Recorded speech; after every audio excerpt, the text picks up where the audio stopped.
Study IQ IAS, आपका selection हमारा mission. India का कंट्रीब्यूशन ग्लोबल ग्रोथ में यूएसए से काफी ज्यादा है। ये एक फैक्ट है जो बहुत लोगों को नहीं पता है और रिसेंटली हमारे आरबीआई के गवर्नर ने ट्रंप का जवाब दिया। इंडिया की इकोनॉमी एक रोबस्ट और रेजिलिएंट इकोनॉमी है। जब भी जियोपॉलिटिक्स में चेंज आता है, कोविड जैसा डाउनफॉल आता है, 2018 में लेमन ब्रदर्स क्रैश कर जाते हैं यूएसए की, स्टेबिलिटी कौन सी इकोनॉमी दिखाती है? इंडियन इकोनॉमी दिखाती है। और आज की डेट में इंडियन इकोनॉमी जिस तरीके से ग्रो कर रही है, हम शायद इसकी वैल्यू को नहीं समझ पा रहे हैं। यूएसए बार बार इंडिया को चैलेंज कर रहा है, टैरिफ के थ्रू हमारे हाथ मरोड़ने की कोशिश की जा रही है और पेनल्टी 25% पेनल्टी लगभग जो उसको 50% तक का टैरिफ बना देता है। और ट्रंप ने रिसेंटली यह भी कहा कि इंडिया एक डेड इकोनॉमी है।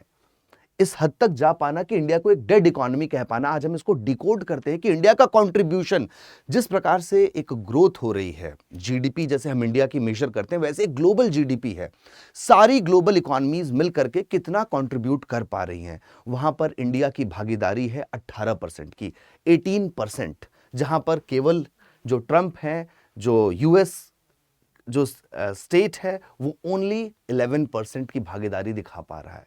चाइना की अभी हाईएस्ट है।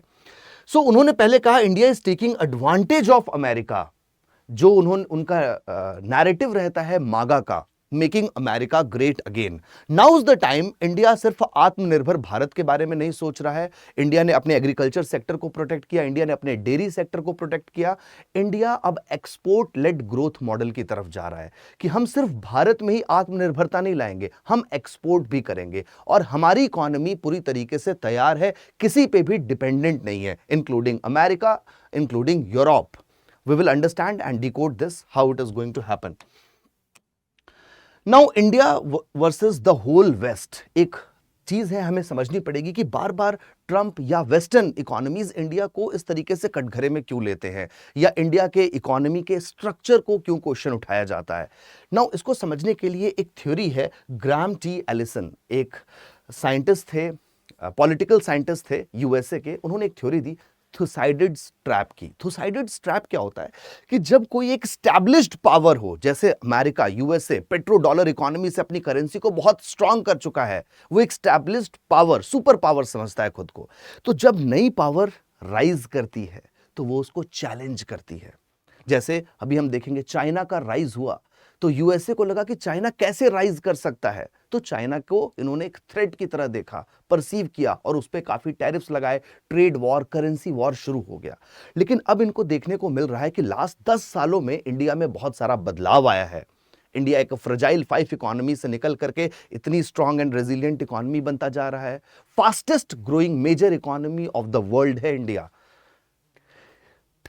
इन सब चीजों को देखते हुए अब ट्रंप को पता चल रहा है कि ट्रंप के टैरिफ्स भारत पे काम नहीं कर रहे हैं। भारत अब जो है ट्रंप की बातें मानने को तैयार नहीं है, जिसके लिए ये समझ रहे हैं कि एक कॉन्फ्लिक्ट की सिचुएशन आ सकती है। अब एक स्टैब्लिश्ड पावर को लग रहा है कि एक राइजिंग पावर जन्म ले रही है, जो राइजिंग पावर उसकी बात नहीं सुनने को तैयार है। दिस इज अ ट्रैप, जिस ट्रैप में यूएसए फंसता हुआ चला जा रहा है। India, once dismissed as a fragile, now powering the world economy. अभी हम देखते हैं, समझते हैं IMF, वर्ल्ड बैंक और आरबीआई जो डेटा, जो स्टैटिस्टिक्स, जो हार्ड फैक्ट कहता है, वो किस तरीके से इंडियन इकोनॉमी की ग्रोथ स्टोरी को समझाता है। 2013 की सिचुएशन है कि हम फ्रेजाइल 5 इकोनॉमीज के पार्ट थे। हमारी करेंसी जो है बहुत वल्नरेबल थी, स्ट्रांग नहीं थी, कभी भी कोलैप्स कर सकती थी।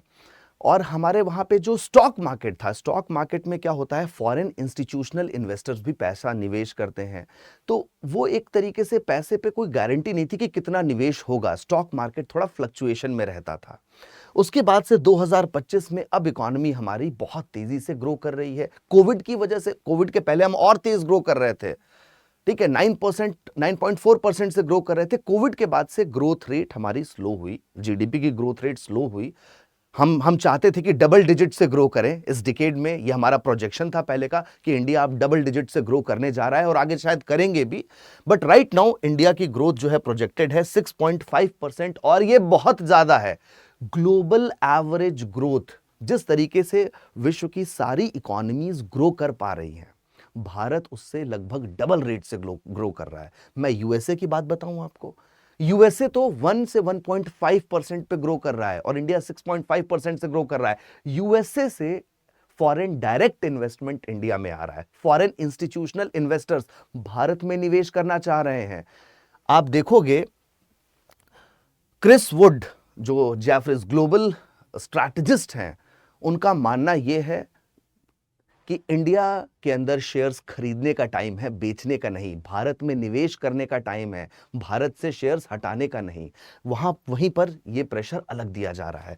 No reason to sell Indian stocks now as it's only a matter of time before Trump blinks on tariff, says Jefferies Chris Wood. तो हमें इंडिया पे, इंडियन इकोनॉमी पे पूरा का पूरा भरोसा है। Global fallout, the world reacts. आप देखो यहां पर किस तरीके से हो रहा है। ये सारे वेस्टर्न कंट्रीज हैं, चाहे यूके हो गया, यूएसए हो गया, यूरोप हो गया। West hates losing the monopoly. West जो है, वेस्टर्न हेजेमनी, आप देखोगे 1945 के बाद से ही हमने देखा है, चाहे वो यूनाइटेड नेशंस हो, चाहे वो वर्ल्ड ट्रेड ऑर्गेनाइजेशन हो, वहां पर वो अपनी एक हेजेमनी मतलब अपना एक दबदबा बना के रखते हैं। दे डिफाइन द स्ट्रक्चर्स, वो अपने एक नए रूल्स बनाते हैं और उस रूल्स, उस फ्रेमवर्क में चाहते हैं कि कोई भी इकोनॉमी काम करे, चाहे वो चाइना हो, चाहे वो इंडिया हो, बेसिकली ईस्टर्न इकोनॉमीज काम करें। तो वेस्टर्न को अच्छा नहीं लगता है कि राइज हो पाए। पहले चाइना ने राइज किया, जब चाइना राइज करने लगा तो उसे हमने थ्रेट कहा और इंडिया के नेबरहुड में था, बहुत अच्छे रिलेशंस नहीं रहे इंडिया के भी चाइना के साथ। Now they came up with a policy called as China plus one policy. China plus one policy का मतलब था कि चाइना के अलावा किसी और देश में मैन्युफैक्चरिंग करनी है और पूरे वेस्ट को सबसे क्रेडिबल देश कौन सा मिलता है? भारत। इंडिया में इन्होंने मैन्युफैक्चरिंग, अपनी बहुत सारी इंडस्ट्रीज हम देखेंगे जैसे आईफोन है, वो शिफ्ट किया भारत में और इंडिया अब अपने मैन्युफैक्चरिंग सेक्टर को बूस्ट दे रहा है, एमएसएमई सेक्टर को बहुत ज्यादा बूस्ट दे रहा है, कैपिटल एक्सपेंडिचर को बढ़ा रहा है, जिसकी वजह से ये कंपनीज और ज्यादा निवेश कर रही हैं इंडिया में। तो इनको दिखा कि चाइना को तो हम काउंटर शायद नहीं कर पा रहे हैं, एक और राइजिंग पावर है इंडिया, क्या हम उसको काउंटर कर सकते हैं राइज से? मैं एक बात बताऊं, इंपॉर्टेंट बात, जो इंडिया के टॉप इकोनॉमिस्ट हैं पनघरिया साहब कहते हैं dependency on US and China India की नहीं है। क्यों नहीं है? क्योंकि इंडिया के पास खुद की डिमांड है। India as a country has its own demand. India जो है बाहर की मार्केट पर डिपेंडेंट नहीं है। चाइना की मजबूरी थी बेल्ट एंड रोड इनिशिएटिव बना करके जितना भी इन्होंने प्रोडक्शन किया है वो दूसरे देशों में सेल करें। इंडिया की खुद की डिमांड है, इसलिए हमारी इकोनॉमी जो है सेल्फ रेजिलिएंट है। हम एक्सपोर्ट ओरिएंटेड होंगे, हमारी इकोनॉमी डबल डिजिट से ग्रो कर जाएगी। हम एक्सपोर्ट हर एक सेक्टर में, फार्मा सेक्टर में, pharmacy of the world Africa हमें कहता है, फार्मा सेक्टर में हम काम कर रहे हैं। अब धीरे धीरे हम डिफेंस सेक्टर में भी ओपन हो रहे हैं, हम टेलीकॉम सेक्टर में भी ओपन हो रहे हैं for exports. Now India, as India rises they call it unsustainable, कि इंडिया का राइज अनसस्टेनेबल है। इंडिया ऐसा देश है जो बहुत स्लोली ग्रो कर रहा है, स्लोली ग्रो कर रहा है मतलब सस्टेनेबली ग्रो कर रहा है और ग्रीन एनर्जी में भी बहुत ज्यादा इन्वेस्ट कर रहा है। सो लेट्स अंडरस्टैंड कि इंडिया के जो स्टैटिस्टिक्स हैं वो क्या है। आईएमएफ का कहना है कि इंडिया का कंट्रीब्यूशन, भागीदारी पूरे ग्लोबल जीडीपी में 18% की है और यूनाइटेड स्टेट्स यूएसए की केवल 11% की। ग्रोथ रेट की बात कर रहा हूं मैं, साइज ऑफ इकोनॉमी की बात नहीं कर रहा हूं, क्लैरिटी चाहिए यहां पे। साइज ऑफ इकोनॉमी यूएसए का बड़ा है लेकिन ग्रोथ रेट जो है वो इंडिया में बहुत तेज है, दैट इज 18%। 22% चाइना का है। अगर आप सिर्फ ईस्टर्न साइड को देखेंगे तो 40% हो जाएगा। अगर इंडिया और चाइना कंट्रीब्यूट करना बंद कर देंगे तो 40% ग्रोथ रेट कम हो जाएगी वर्ल्ड की। अगर इंडिया का कंट्रीब्यूशन ग्लोबल इकोनॉमी से हटा दिया जाए एक बार के लिए, वर्ल्ड वाइड इन्फ्लेशन आ जाएगा। ट्रंप या फेड संभाल नहीं पाएगा उस इन्फ्लेशन को। सो इकोनॉमिस्ट आईएमएफ में क्लैरिटी के साथ देते हैं। प्लस परचेजिंग पावर पैरिटी के हिसाब से इंडिया ऑलरेडी 3rd रैंक पर है। परचेजिंग पावर पैरिटी क्या होता है? वो डिफाइन किया जाता है कि कोई भी बास्केट ऑफ गुड्स ले लें, एक पर्टिकुलर सामान नहीं, कोई भी बास्केट ऑफ गुड्स ले लें, उसको खरीदने के लिए कितने पैसे देने पड़ेंगे। एग्जाम्पल के तौर पे आप समझ सकते हो कि अगर आपको चावल खरीदना है, राइस खरीदना है, वो राइस के लिए कितना पैसा आपको देना पड़ेगा यूएसए में और कितना पैसा देना पड़ेगा भारत में। उस हिसाब से देखा जाए तो इंडिया की परचेजिंग पावर पैरिटी में थर्ड रैंक है। डेफिनेटली मैं ये मानता हूं, उसके साथ कहना बहुत जरूरी है, पर कैपिटा इनकम इंडिया की कम है। पर कैपिटा इनकम के लिए हमें प्रो पब्लिक पॉलिसीज चाहिए, हमें और जॉब्स चाहिए होगी, हमें इक्वालिटी और इगैलिटेरियन सोसाइटी क्रिएट करनी होगी। Definitely per capita income India की कम है, वो इंप्रूव करना चाहिए। आईएमएफ का प्रोजेक्शन है 2025 में इंडिया जो है 4.19 ट्रिलियन डॉलर इकोनॉमी बन चुका है, और आईएमएफ का प्रोजेक्शन है कि 2030 तक 7 ट्रिलियन डॉलर इकोनॉमी क्रॉस कर जाएगा इंडिया, और वर्ल्ड की थर्ड लार्जेस्ट इकोनॉमी बन जाएगा। Right now fourth largest economy है। फॉरेन डायरेक्ट इन्वेस्टमेंट्स इंडिया में बढ़ते जा रहे हैं। कहां से आ रहे हैं? वेस्ट से आ रहे हैं foreign direct investments. World wide average global rate of growth is 3%, USA 1.5% पे है, और इंडिया 6.4% से ग्रो कर रहा है। That is the reason India में निवेश बढ़ता जा रहा है। अभी रिसेंटली हमारे आरबीआई के गवर्नर ने जवाब दिया इस बात का, India is not a dead economy. वो आउट परफॉर्म कर रही है, यूएसए से तो ज्यादा ही आउट परफॉर्म कर रही है। ग्रोथ रेट 6.5% है, nearly double the global average, और आपके 6 टाइम्स ग्रो कर रहे हैं। यूएसए से 6 टाइम्स पे ग्रो कर रहे हैं, ग्लोबल एवरेज के डबल पे ग्रो कर रहे हैं। और दो चीजें बहुत इंपॉर्टेंट हैं। एक है इन्फ्लेशन, इंडिया का इन्फ्लेशन बहुत अच्छे से मॉनिटर किया जा रहा है, और मैक्रो इकोनॉमिक आउटलुक जो है भारत का बहुत अच्छा है, बहुत क्लोजली मॉनिटर कर रहे हैं, इन्होंने बताया भी है।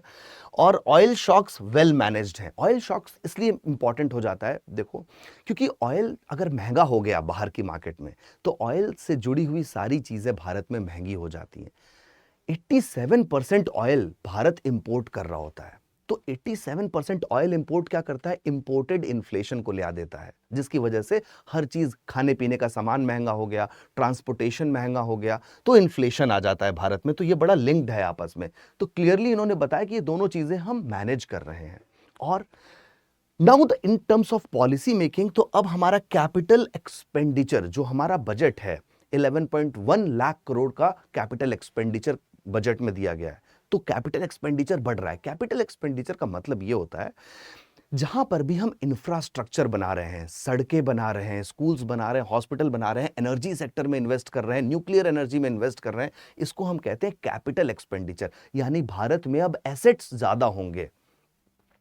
इसकी वजह से क्या होता है, जब एक सरकार ऐसे स्टेप्स लेकर के आती है, तो प्राइवेट प्लेयर्स को भी लगता है कि हम भी कुछ निवेश करें उसमें, तो ग्रोथ और तेजी से आ जाती है। बाहर के भी प्राइवेट प्लेयर्स एफडीआई के थ्रू इसमें इन्वेस्ट कर सकते हैं। बहुत सारी पॉलिसीज आ रही है। अब हम न्यूक्लियर सेक्टर को भी ओपन कर रहे हैं प्राइवेट प्लेयर्स के इन्वेस्टमेंट के लिए। उसके एक्ट में अमेंडमेंट की जा रही है कि प्राइवेट प्लेयर्स को और अट्रैक्टिव बनाया जा सके। हमने लिथियम को निकाल दिया एक्ट में अमेंडमेंट करके, ताकि प्राइवेट प्लेयर्स एक्सट्रैक्ट कर सके इस एटॉमिक मिनरल को। तो गवर्नमेंट पॉलिसी चाहती है कि अब हम क्राउडिंग इन इफेक्ट लेकर के आए प्राइवेट सेक्टर का पार्टिसिपेशन बढ़ेगा। सरकार ने अपनी पॉलिसी के तहत बता दिया है, जिसकी वजह से इंडिया में मैन्युफैक्चरिंग बढ़ेगी, जॉब्स बढ़ेगी और एक्सपोर्ट भी बढ़ेगा। अब हम कैसे कर पा रहे हैं, कैसे इंडिया एक रेजिलिएंट ट्रैक पे है, यह भी समझना बहुत जरूरी है। सिर्फ बोल देने से नहीं होगा। इस स्टैटिस्टिक्स, इस डेटा के पीछे की सच्चाई क्या है? सबसे पहले हमारी सिक्योरिटी की बात करते हैं, एनर्जी सिक्योरिटी की। इंडिया आज भी डिपेंडेंट है क्रूड ऑयल पे। हमने इसको डाइवर्सिफाई कर रखा है ऑयल इंपोर्ट्स को। शुरुआत तो यहीं से हुई थी। यूएसए ने कहा इंडिया को कि आप रशिया से डिस्काउंटेड ऑयल मत खरीदो। इंडिया ने कहा नहीं, हम खरीदेंगे, इंडिया के हित में है डिस्काउंटेड ऑयल खरीदना, हमारे सिटीजन्स के हित में है। प्लस रशिया जो है हमारा ऑल वेदर पार्टनर है, हम आज उसका साथ नहीं छोड़ सकते अगर आपने सैंक्शन लगा दिया है तो। So not just Russia but middle east, US, Latin America, Africa, हम हर जगह से डाइवर्सिफाई करके रखे हैं अपने ऑयल इंपोर्ट्स को। तो वेल मैनेज्ड है हमारा oil portfolio, crude oil portfolio या फिर energy sector. Production linked incentive scheme, make in India scheme के साथ हमने मैच किया है। सिर्फ मेक इन इंडिया नहीं, अब जितना भी प्रोडक्शन होगा उसको पर यूनिट गवर्नमेंट इंसेंटिवाइज करेगी। तो हमारे वहां ग्लोबल मैन्युफैक्चरर्स, एप्पल से लेकर के टेस्ला तक के सप्लायर्स भी आ रहे हैं। मोबाइल मैन्युफैक्चरिंग भारत में बढ़ती जा रही है। मुझे पता है असेंबली लाइन आती है, फिर मैन्युफैक्चरिंग के तरफ हम जा रहे हैं। सेमीकंडक्टर मैन्युफैक्चरिंग के लिए ताइवानीज कंपनीज फॉक्सकॉन के साथ हमने डील साइन की है। अभी रिसेंटली उसका 6th प्लांट लग रहा है नोएडा में। सो दिस इज हाउ हम अपना मैन्युफैक्चरिंग बेस इंडिया में बढ़ा रहे हैं। फॉरेक्स रिजर्व्स, एक सिक्योरिटी के लिए माना जाता है कि फॉरेक्स रिजर्व 1991 के क्राइसिस में ये बड़ी समस्या थी कि भारत के पास फॉरेक्स रिजर्व्स कम हो गए थे। कभी भी कोई क्राइसिस की सिचुएशन आएगी तो ये एक कुशन की तरह काम करता है, एब्जॉर्ब करने में हेल्प करता है कि इस क्राइसिस में ये पैसे होने चाहिए हमारे पास बेल आउट करने के लिए। इस समय इंडिया के पास लगभग 650 बिलियन डॉलर्स हैं रिजर्व्स में। एक टाइम था पिछले साल अक्टूबर में, मैं बताऊं आपको, 700 बिलियन डॉलर का मार्क भी क्रॉस हो गया था हमारा। 700 बिलियन डॉलर से ज्यादा फॉरेक्स रिजर्व्स थे इंडिया के पास। और not just this forex reserves, ये तो डॉलर्स में है। इंडिया इंटरनेशनलाइजेशन ऑफ रूपी भी कर रहा है। रूपी की एक्सेप्टेबिलिटी और देशों में आ रही है ताकि हमारी करेंसी स्ट्रांग होती जाए। इसके एफर्ट्स लिए जाने शुरू हो चुके हैं और भी देशों के साथ, इंक्लूडिंग यूएई। वर्ल्ड बैंक का क्या कहना है, आप ये वर्ल्ड बैंक देखिए। वर्ल्ड बैंक रिपोर्ट आती है 2025 में, विदाउट इंडिया, बिना भारत के global growth would be 40% weaker. 40% से वो ग्रोथ रेट स्लो हो जाएगी, ऐसा वर्ल्ड बैंक का कहना है। आईएमएफ के जो एमडी हैं उनका कहना है, Kristalina Georgia, India is a bright spot. India जो है एक ब्राइट स्पॉट है in an otherwise dim global outlook. ये जो डिम ग्लोबल आउटलुक है या जो अंधकार है ग्लोबल आउटलुक में, इकोनॉमिक आउटलुक में, वो क्यों है? क्योंकि बाकी सारी इकोनॉमीज लो हो चुकी हैं। वेस्ट एशिया में देखोगे अलग क्राइसिस चल रही है, रशिया के ऊपर सैंक्शंस लगा है, यूरोप में स्लो डाउन आया हुआ है, अमेरिका मार्केट खोज रहा है, उसके पास जगह नहीं है। और अमेरिका एक गलती कर रहा है, सिर्फ वो है, now this is the time when MAGA meets MIGA. Make America great again now is meeting make India great again. MAGA और MIGA, this is the time जहां पे इंडिया बहुत तेजी से राइज कर रहा है, अपनी इकोनॉमी की स्ट्रेंथ को रियलाइज कर रहा है। डिप्लोमेटिक पॉलिसीज को हम पिक एंड चूज करके ले रहे हैं जो भारत के हित में जाएगा। सो आईएमएफ और वर्ल्ड बैंक भी क्लियरली अपने स्टैटिस्टिक्स में रिवील करते हैं। अब फैक्ट देखिए, अभी रिसेंटली एप्पल का ऑफिस खुलता है बेंगलुरु में, shifted 7% of iPhone production in India 2024 में, प्रोजेक्टेड टू हिट 25%, 25% मैन्युफैक्चरिंग 2027 तक हो जाएगी, जिसकी वजह से जॉब्स मिलेंगी। मैन्युफैक्चरिंग की वजह से हमारा एक्सपोर्ट भी बढ़ेगा, दूसरे देशों में भी हम एक्सपोर्ट करेंगे। तो money tells the truth about Indian economy. अभी हम एक चीज बताते हैं, रियलिटी टेस्ट करके देखते हैं। सारी चीजें तो अच्छी हैं, लेकिन एक सवाल और है।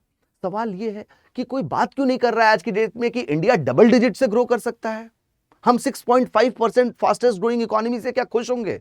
एक टाइम था कि लगातार 3 डिकेड्स तक चाइना ने डबल डिजिट ग्रोथ की, आज इंडिया क्यों नहीं कर पा रहा है?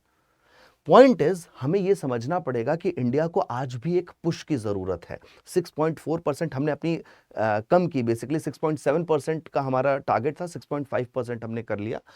पॉइंट इज, इंडिया के पास अदर चैलेंजेस हैं अपार्ट फ्रॉम इकोनॉमिक ग्रोथ। एक चैलेंज है इनइक्वालिटी। भारत में गिनी कोफिशिएंट थोड़ा ज्यादा है, इनइक्वालिटी ज्यादा है, जिसकी वजह से हमने पिछले 10 सालों में भी एक समस्या देखी है, जॉबलेस ग्रोथ। भारत में ग्रोथ तो हो रही है, नंबर तो बढ़ रहा है, नंबर ऑफ रिचेज, अमीर लोगों की संख्या भी बढ़ती जा रही है भारत में, लेकिन गरीबों की संख्या बहुत तेजी से घट नहीं रही है। गरीबों को हक नहीं मिल पा रहा है कि वो भी जल्दी से जल्दी जॉब करके अपने लाइवलीहुड कमा पाए। ये एक समस्या है, इसको भी सॉल्व करने की जरूरत है, जिसके लिए बहुत सारी वेलफेयर स्कीम्स लाई गई हैं, चाहे वो पीएम किसान योजना हो, चाहे वो प्रधानमंत्री मातृ वंदना योजना हो, इंस्टीट्यूशनल डिलीवरी के लिए हो। दूसरी बात यह है, एक इंपॉर्टेंट रियलिटी टेस्ट यह है कि 2040 में जो इंडिया की पॉपुलेशन है उसमें वर्किंग एज पॉपुलेशन मैक्सिमम हो जाएगी। वर्किंग एज पॉपुलेशन मैक्सिमम का मतलब है कि अगर स्किल नहीं हुई उस पॉपुलेशन के पास तो बड़ी समस्या भी हो जाएगी। तो इस चैलेंज के लिए भारत को बहुत ज्यादा पैसा अपनी स्कीम्स में लगाना पड़ता है ताकि वो अपनी पॉपुलेशन को स्किल्ड पॉपुलेशन बना पाए, ताकि कल को जो मैन्युफैक्चरिंग होनी है आज से 15 साल बाद, वहां पर हमारे लोग अच्छी नौकरियां कर पाए, इस समस्या का समाधान यहां तक आ पाए एटलीस्ट। इसके लिए स्किल इंडिया मिशन चलाया गया है, नेशनल स्किल क्वालिफिकेशन फ्रेमवर्क ले आया गया है। तो ये एक इंपॉर्टेंट है, जिसकी वजह से अल्टीमेटली आप देखोगे हमारी पर कैपिटा इनकम बेटर हो सकती है। पर कैपिटा इनकम जो है, per capita GDP, per capita income better हो जाएगी। इस तरफ से हमारा गोल है, जो कि प्रो पीपल पॉलिसी मेकिंग की तरफ है। Oil prices are volatile, that is very true. Indian economy को बहुत क्लोजली मॉनिटर करना पड़ेगा। ऑयल मतलब एनर्जी सिक्योरिटी। इस वोलेटिलिटी को हम किस तरीके से एब्जॉर्ब करें। और Trump is threatening higher tariffs लगाने के लिए इंडियन गुड्स पे। एक जीएसपी होता है जहां पे हमें थोड़े कम प्राइसेस पे हमारे गुड्स एक्सपोर्ट हो जाते हैं। अभी रिसेंटली हमारे external affairs minister S Jaishankar ji ने कहा है कि अगर ट्रंप को लगता है कि भारत के गुड्स अच्छे नहीं है, भारत की मैन्युफैक्चरिंग अच्छी नहीं है, भारत एक अच्छी स्ट्रक्चरल इकोनॉमी नहीं है, तो हमसे सामान मत खरीदिए।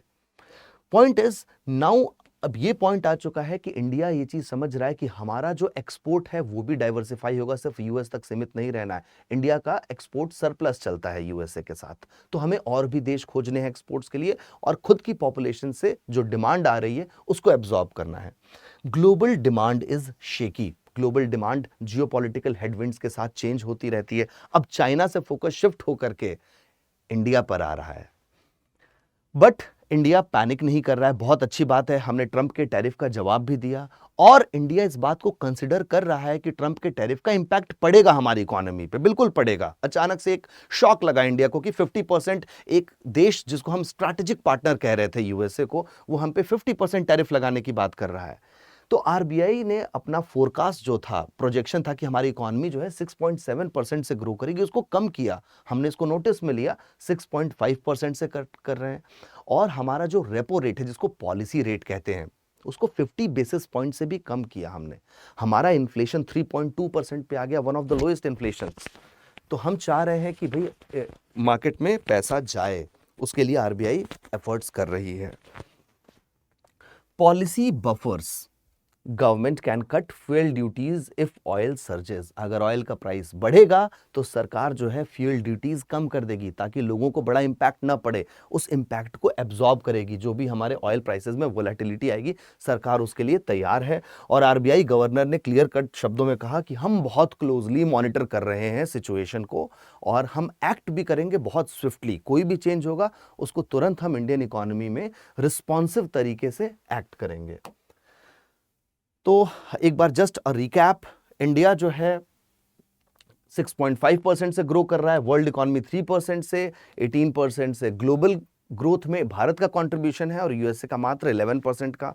और इंडिया रेडी है अपने इस ग्लोबल स्टेचर को मेंटेन करने के लिए, इकोनॉमिकली, पॉलिटिकली, और नॉट जस्ट दैट, हम कॉम्प्रोमाइज नहीं करना चाहते हैं इंडियन ग्रोथ मॉडल को। We do not want to compromise. और एक थ्योरी है लेविस मॉडल जिसको हम कहते हैं, उसके तहत जब वर्किंग एज पॉपुलेशन आपकी बढ़ती है तो इंडस्ट्रियलाइजेशन का इंपैक्ट लोगों में देखने में समय लगता है। तो थोड़ा सा समय लगेगा इस पॉपुलेशन को एब्जॉर्ब करने में, उनकी इनकम को बढ़ने में, इनइक्वालिटी को रिड्यूस होने में वक्त लगेगा। But definitely India is on the right track. More measures need to be taken.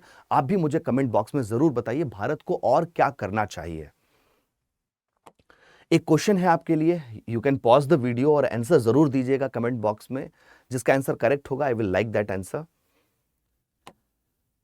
एक आपको लिंक मिल रहा होगा अभी वीडियो के नीचे। 1 रुपीज में आप करंट अफेयर्स के most important topics, polity, economy, environment, science and tech, इन सब की notes along with lectures only in 1 rupees आपको मिल सकता है। आप उसको क्लिक कीजिए, just in 1 rupees। सो आप उसको क्लिक कीजिए, वो लेक्चर्स भी हैं, और आपको you will also get the PPTs, बहुत अच्छी पीपीटीज हैं वो। तो उसको आप अपने सारे लास्ट 1 ईयर के करंट अफेयर्स के सारे important topic, subject wise, budget भी है, इकोनॉमिक सर्वे भी है, उसमें आपको उसका एक्सेस मिल जाएगा। जो भी स्टूडेंट्स यूपीएससी सिविल सर्विसेज की तैयारी करना चाहते हैं, अगस्त बैच जो है 2 वो 2026 का लॉन्च हो चुका है, 22 अगस्त को ही लॉन्च हो चुका है। अगर आप अभी भी ज्वाइन करना चाहते हैं, या आप ये बैच ज्वाइन करके, फॉर एग्जांपल ये 8 AM का मॉर्निंग बैच है, और आप किसी और बैच में माइग्रेट करना चाहते हैं, आप यूज कर सकते हैं कोड ART लाइव। ठीक है, प्रतिज्ञा बैच, प्रतिज्ञा foundation batch. Okay, thank you guys, thank you everyone. Study IQ IAS, आपका सिलेक्शन हमारा मिशन।